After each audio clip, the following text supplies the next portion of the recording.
No niin, eli me ollaan menossa tutustumaan Rääkkylässä olevaan Horta-maatilaan. Aika jännä juttu. Mitä sä oot mieltä, Verneri, tästä reissusta? Jännistää tosi paljon kyllä, että katsotaan mitä Jokki on niin meille järjestänyt sinne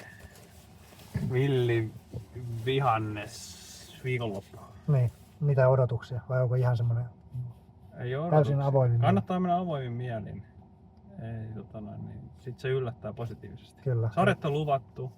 Ikävää lähdetään täältä niin kuin helteisestä Helsingistä. No, mutta kyllä se päivällä, itse asiassa viimeisimmät ennusteet sanoo, että päivisin pitäisi olla ihan siistiä, että pääosin öisin sataa. Ei.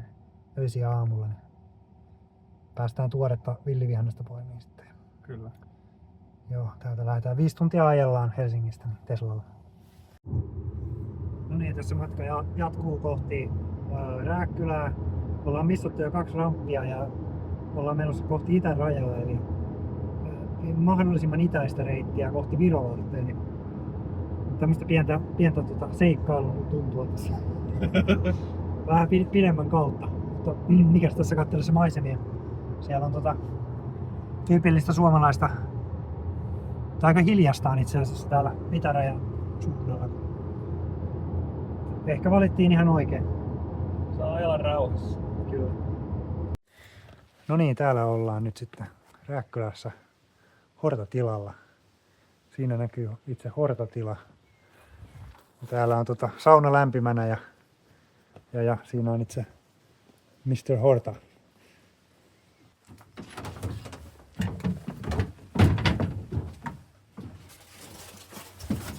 Se makkaraa kiukkaalle. Ensimmäistä jo kypsi. Joo, täällä oli sauna lämpimänä odottamassa, että kyllä täällä hyvät tulet ja 85 astetta. Ojantajat ja haukkarit. Takareita. Ei täällä mitään luntasaunaa. Tää on ihan juomakelpoista vai? Tää on huippuvettä, ihmiset vie mukana kanisterissa tätä poistaa. Ei ole bakteereja ja maistuu mineraalit.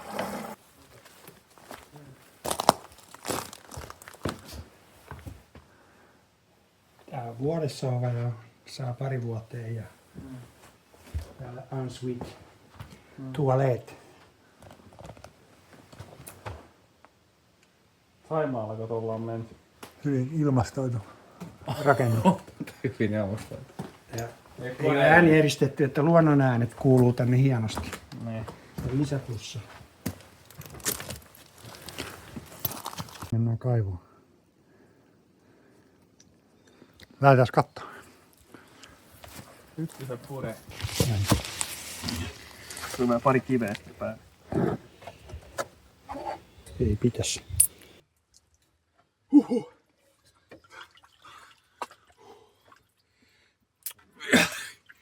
Just mahtui dippaa tuohon väliin.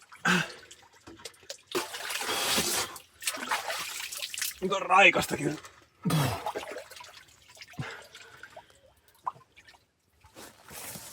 Niin siellä pitää mennä tonne puolelle. Kunnolla sukeltaa. Niin.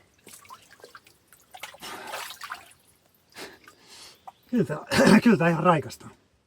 Se on Melkein niin kuin talviuintia näin toukokuussa. Niin.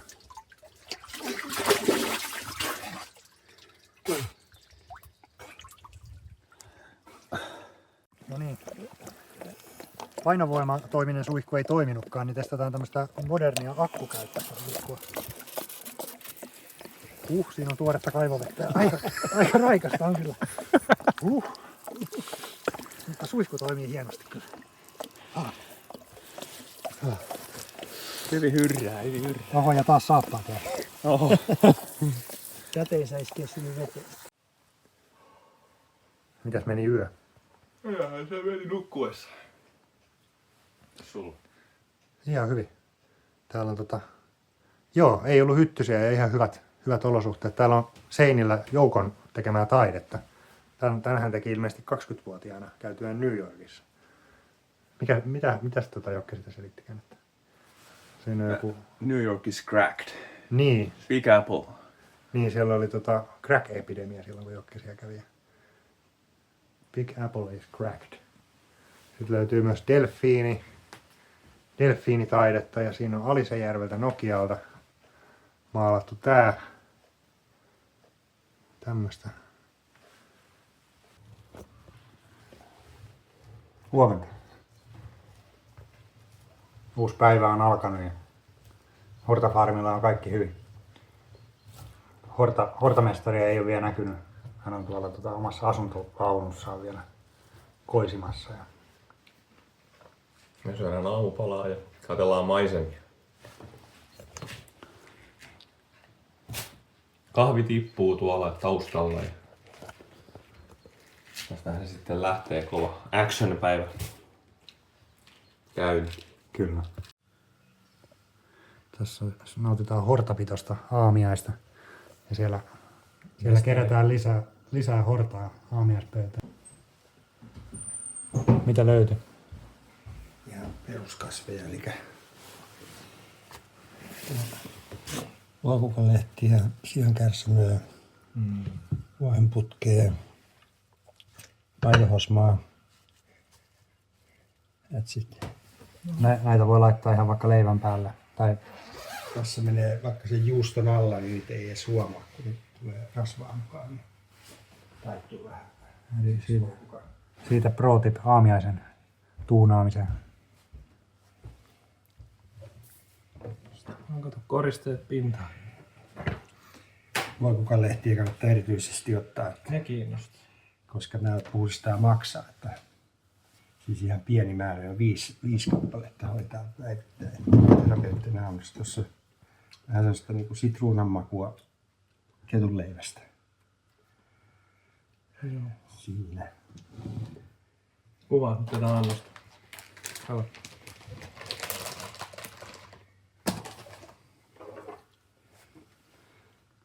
Et päivittäin pitäisi olla 3 kuppia kolmenlaisia kasviksia niin kuin muun monipuolisen ruokavalion lisäksi. Se 3 kuppia on niin kuin erilaisia vihreitä vihanneksia.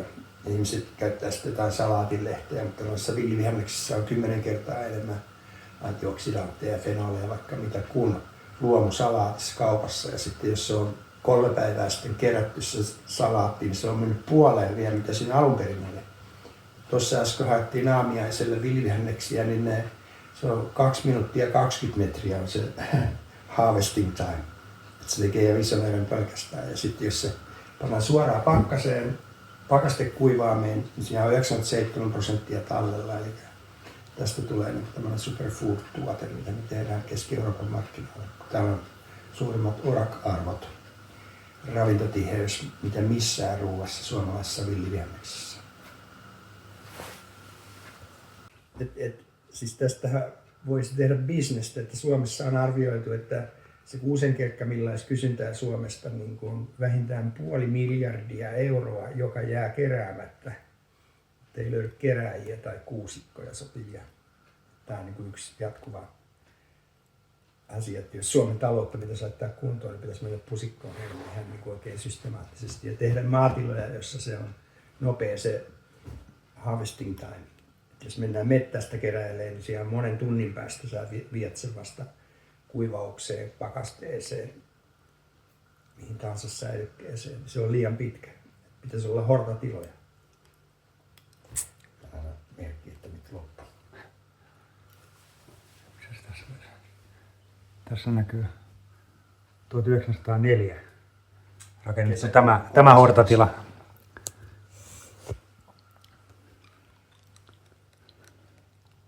Tässä nyt näytän 72 nytten ja niin kuin yksi syy, miksi on niin tämän tyyppinen, niin on tiibettiläistriitit, joita mä oon tehnyt 80-luvun lopusta joka päivä.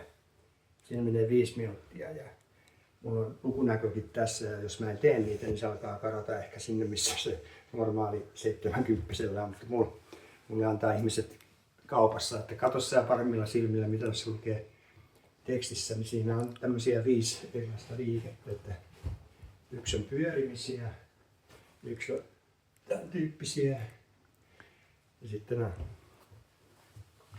tämmöisiä nostoja, tämän tyyppisiä. Taivutteluita. Eli kun näitä tekee joka päivä, nämä oli siis tiibetiläisiä riittejä. 12 mä teen, sanotaan, että 21 pitäisi, mutta mä oon niin laiska, että silloin jos mä tekisin 21, mä en tekisi joka päivä, niin mä teen 12 joka päivä. Se riittää.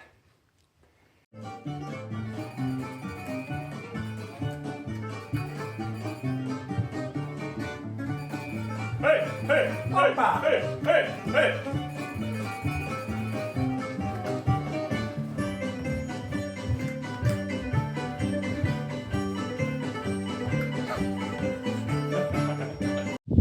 No niin, vihdoinkin aurinko alkoi paistaa. Pesään perunoita. Pestetään perunoita ja savustetaan kalaa.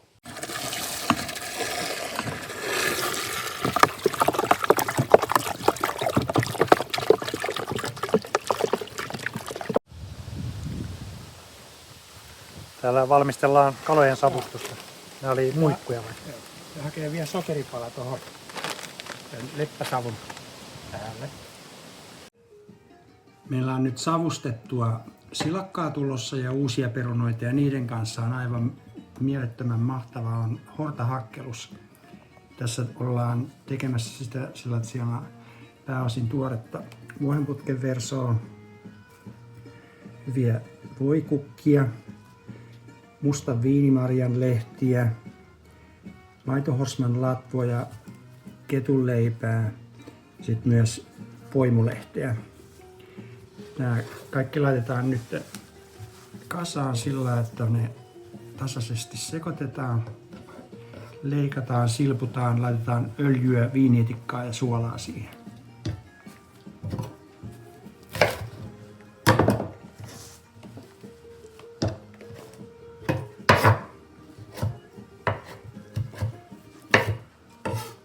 Hortasana tulee kreikan kielestä ja sen takia kreikkalainen musiikki taustalla on hyvä saada aikaan hyvää hortahakkelustunnelmaa.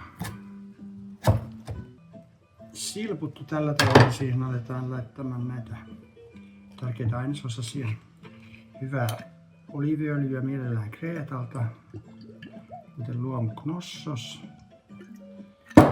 Sitten tässä on hyvälaatuista omena viinietikkaa, joka on tässä tapauksessa Sloveniasta, jossa juuri pidimme retriittiä. Tietää tekijän, niin se on aina parempi ruoan energialle. Ihana pariskunta, joka pitää siellä Serknossa. Sitten vähän suolaa, niin siinä on happamuudet ja rasvaliukosten vitamiinien imeytymiset kondiksessa. That's it. Tämä on yksinkertaisin tapa syödä hortaa päivittäin. Tätä voi laittaa just uusien perunoiden päälle, kun niissä on voi sulanut ja munakkaaseen, keittoihin, juustoleivän päälle, just name it.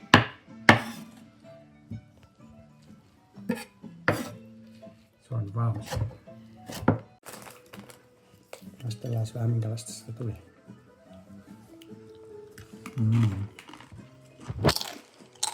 Kunnon hortamaku. Se on hampaisiinkin, että hortatsmoilla on tämmöinen vihreä hampaat. Vähän se on suolaa.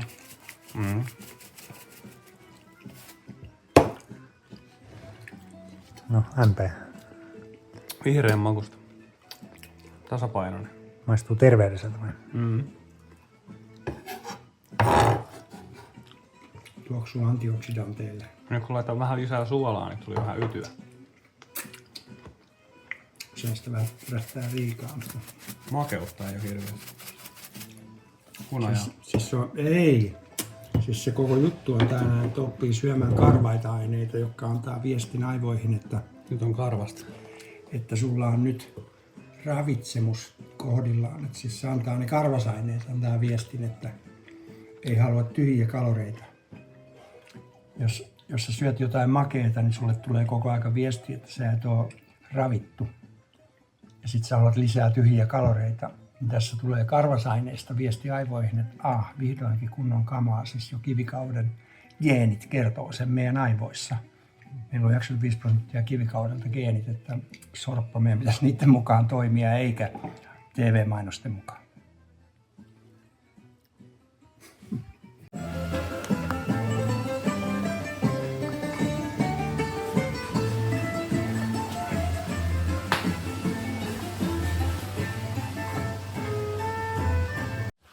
Eli nyt rakennetaan terassi siis. Joo. Plug and play. Popon. Tää tarvitsee etureuna saada.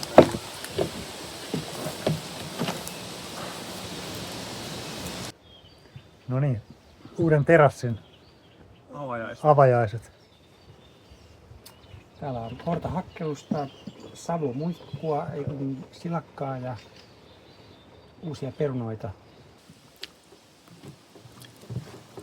No, miltä maistuu? Neutraalilla, hyvää on. Vähän niin kuin toffeemainen sanoo moni. Lapsetkin tykkää, eli lapsia voi opettaa hyvillä maulla. Tää on helpompi kuin voikukan lehti melkein. On. Syökää voikukkaa. No niin, tässä on tämmönen nopea metsän jälkiruoka. Eli tässä on puolukkaa pakkasesta, koska se ei ole samaan aikaan kuin tuore kuusenkerkkä, joka tuoksuu ihanalle. Ja nyt puolukka on otettu pakkasesta ja survottu. Sitten siihen lisätään desilitraan puolukkaa, ruokalusikallinen sokeria. Ja meillä on desilitra kuusenkerkkää pilkottuna. Se lisätään tähän ja nämä vaan nyt sekoitetaan sitten keskenään ja tästä tulee maailman paras makukombo, joka maistuu missä vaan, vaikka jogurtissa tai sitten tommosen terveellisen gluteenittoman super chia-näkkärin päällä. Nyt tässä tapauksessa voi olla missä vaan, kunhan ei ole mikään vehnäleipä. Se muutti tämän terveystasapainon heti huonoksi. Varsinkin se on huonoa vehnää nykyään. Tässä on vanhempaa lajiketta, mutta se ei ole nyt tässä pääasia, vaan tämä, että miltä tämä maistuu, että metsän maut voi olla niin ihania kuin tässä kombossa.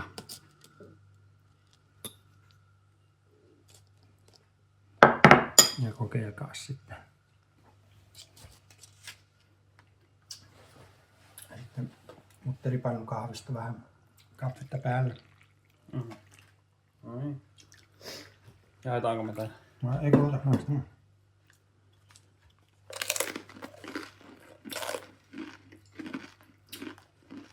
Eikä sitä kauaa tehdä. Yksinkertainen on kaunista. Raikas. Metsänmakuinen. Lapsetkin tykkää.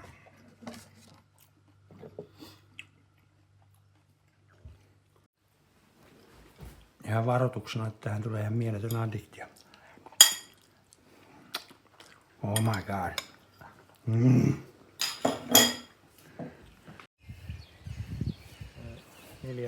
4,50 tämmöistä lehteä niin kuin sinne. Eli tässä lähdetään nyt fermentoimaan hortaa eli villivihanneksia. Lähdetään kerään fermentointia varten villivihanneksia. Otan ensin tästä Voikukkaa. voikukan lehti ja 50 tällaista. Oli gurun ohje.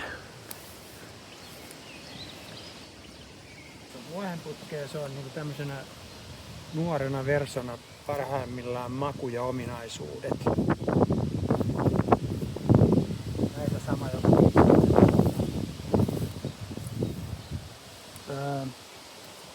Nää on se kitkerä osuus, että nää kannattaa jättää veke. Aina Punainen pois. Muista se, että punainen pois. ei punasta. Aika paljon proteiinia näissä lehdissä.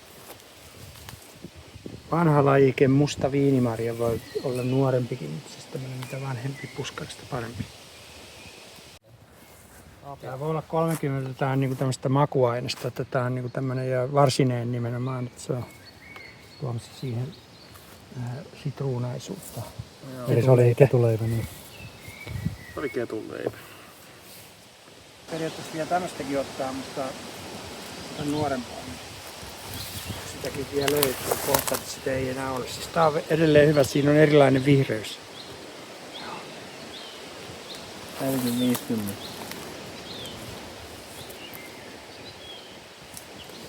Tää on niinku se yksi. Siellä voi olla parikymmentä siellä mukana näitä maitohorsman latvuja. Okei. Maitohorsman tunniste on, että siinä lehdet menee kierteisesti stairway to heaven, että ne ei ole päittäin. Ehkä tästä vähän varttavaa. Mitäs sä oot Jokke tää hortapellon niin kuin kasvattanut, että oot sä tehnyt täällä jotain, vai onko tää luonnostaan tämmönen, että täällä on tätä horsmaa ja vuohenputkea sekaisin? Siis tää on 40 vuotta sitten ollut kauralla ja sen jälkeen siinä ei ole kynnetty, ei ole ikinä laitettu kemikaalia. Tää on vaan saanut itsekseen rehottaa ja sitten sinne tulee niitä kasveja, jotka viihtyy keskenään. Eli ne on täällä nokkosta, vuohenputkea, maitohorsmaa ja just loistava tuotantopelto. Ja se tulee monta satoa ja neliömetriltä mä laskin 20 € tuotto, että laittakaa rinnalle joku tehoviljelijä glyfosaatilla, joka pääsee samoihin tuottoihin. Ja täällä kerätään vaan käsin.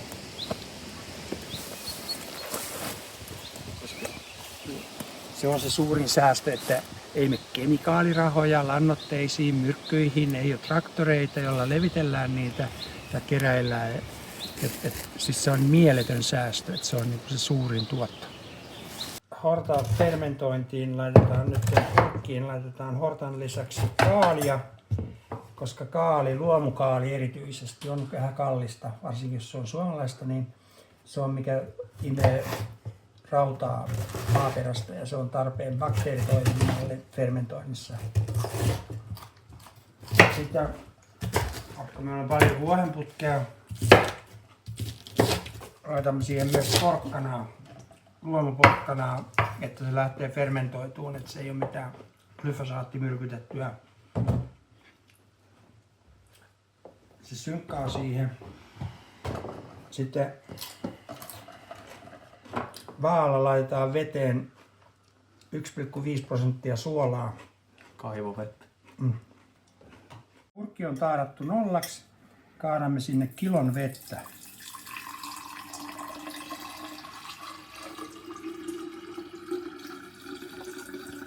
Aika ne lähentyy. Joo. 50 grammaa vielä. Tämä on aika tarkkoja tässä. No niin, siinä on kilo 4 grammaa silleen väliä. Nyt siihen lisätään 15 grammaa suolaa, niin silloin se on 1,5% suolaa. Tarkkana, ettei vaan mene yli. 2, 3, 6 grammaa.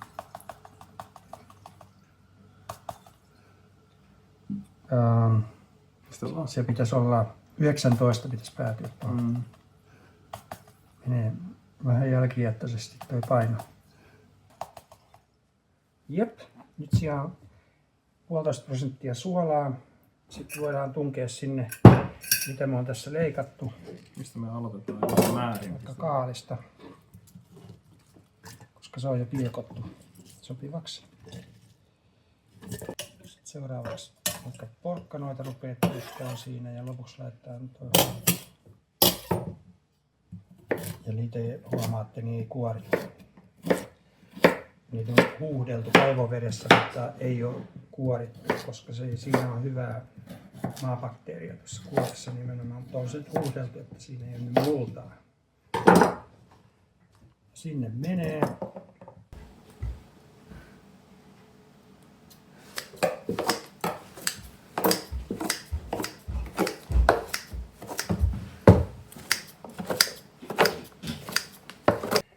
Kolmas tärkein ainesosa.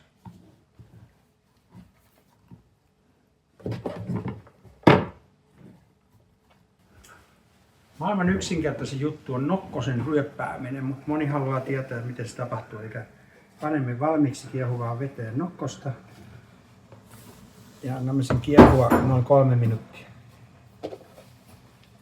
Sitten säilytämme sen kiehumisveden, koska sen voi käyttää puutarhassa itikoiden häätämiseen, ruiskepullossa tai kompostin starttaamiseen tai päänahan hoitoon, kun saunassa käyttää sitä päänahan huuhteluun. Tämä ensin kiehuu tässä näin. Sitten huomenna teemme siitä nokkos, minttu, hunaja säilykettä lasipurkkiin ja siitä voi tehdä myös vaikka dippiä. Näemme sen huomenna.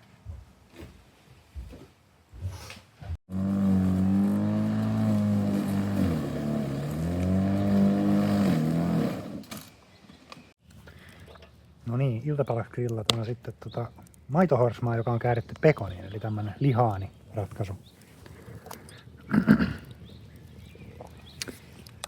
Aika eksoottista.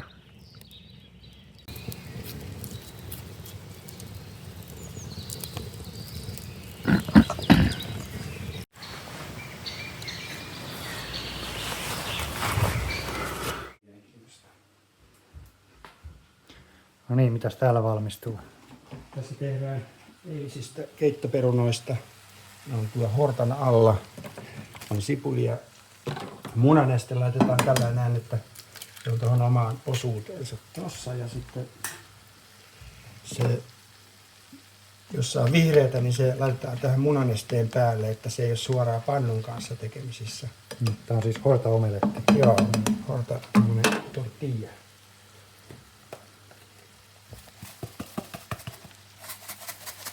Ja siinä on silputtua villivihanesta. Niin, eli siinä on nyt maitohorsmaa, siankärsämöä, voikukkaa ja sitten on näistä päälle sitten tulee nätti munapohja siihen munakkaaseen. Ja musta viinimarjan tuoreita lehtiä.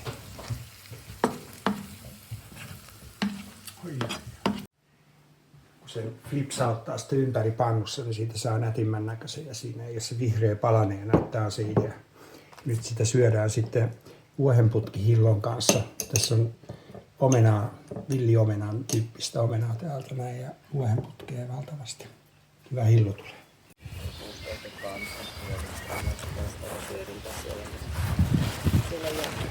Isompaa hoidetaan. No niin, se oli mahtava viikonloppu ja nyt lähdetään sitten takaisin Helsinkiä kohti. Kiitos Jouko ja Oli kyllä hauska. Kyllä. Tanssia keittiössä lähtien. Kerätään vähän hortaa ja syödä hyvin. Paitsi yksi mä näytän vielä nopeen, ei voi olla näyttämättä. Kun... vielä viimeinen resepti ennen lähtöä. Eli omenapuun kukista. Tai terälehdistä. Voi lettiä. Siis nämä on niinku luomakunnan ehkä eniten C-vitamiinia sisältäviä juttuja, joita ihmiset ei tiedä, että voi edes syödä. Taas yksinkertainen on kaunista, eli meillä on tässä näitä omenan heleimpiä uuskasvulehtiä ja kukinnon lehtiä. Sitten yksi valkosipulin kynsi on siinä silputtuna. Nyt näitäkin vähän hakkeusmaisesti laitetaan näin. Sitten siihen lisätään suolaa ja oliiviöljyä.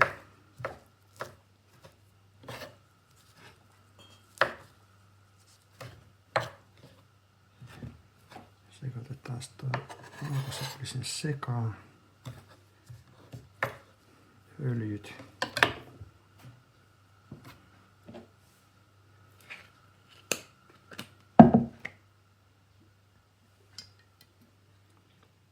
Ja suolaa.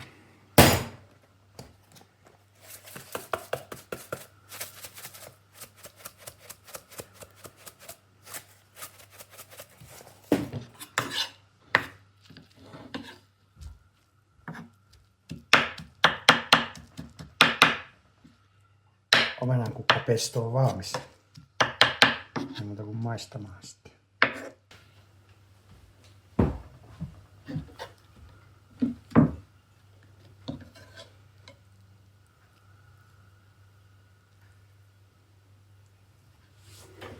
Varsågod. Varsågod. Tack så mycket.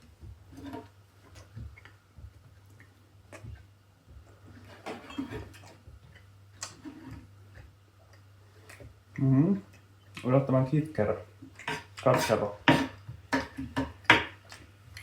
Ja valkosipulikin ehkä vähän liikaa tuohon väärään. Mä olisin veikannut, että omenapuun kukat on niinku enemmän makeapuoleisia ja semmosia. Toi siellä Pitteri äänittää myös lehdissä just niinku tarkoituksella, että niitä on yhdistelmää vähän. Tää on niinku, jos ajattelee, että se varautuu siihen, että tässä on nyt potkua. 91. Niin, sit siellä on sopiva suolamäärä. Joko se meni jo kauan sitten. Wow. Sitten tuli nyt vähän liikaa sitä. Poikki. Saadaan vakuutusraha. Nonni, sit vaan suihku. Siellä ei ole mitkään kauheat paineet, että Kovat paineet tässä. ei ole paineet. Että. No pressure. No pressa. Onko tässä yhtään painetta? Onko se sinkku joku siinä?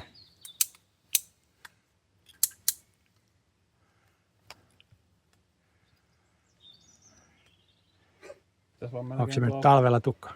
Otetaanko pois välillä? Ai! Ei tarvitse sitä suihkua. Jokke, täällä on parempi suihku.